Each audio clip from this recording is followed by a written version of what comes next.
At NAB this year, we saw a lot of new gear, and we saw a lot of gear that maybe people didn't know about before, but now definitely know and are getting to know about. One of these things is the Phantom Flex 4K camera. Now, if you don't know about Phantom at all, they've only really got 3 main cameras out, but we're going to be talking about the Flex 4K. This camera, it does a lot of things really well.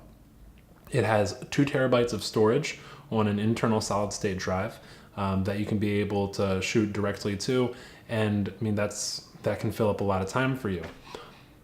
Unless, of course, you're shooting in 4K at 1,000 frames per second, which is something that this camera can do.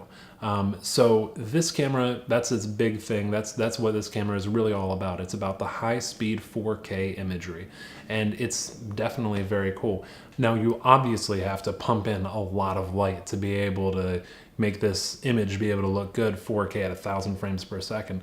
But once you do that, then you actually have the ability to be able to see something a lot of people haven't seen yet.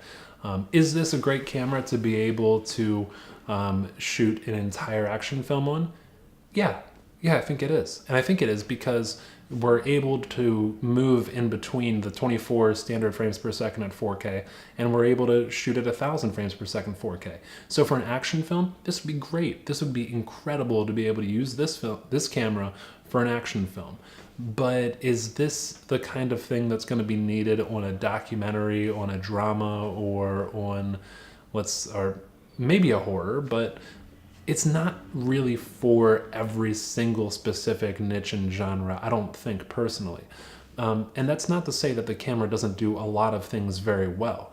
It's just to say that the number one thing that this camera does better than really any other camera that's out there now is 1,000 frames per second at 4K. That's what this thing's about. It's what it was made for, and nobody else can really do it. So I'm definitely excited about this one as well, and if I get some testing in, I don't know what I'm going to do with this camera, but we're going to have a lot of fun with it. Thanks for watching. My name is Matt, and I was at NAB this year with Camera Ambassador. See ya.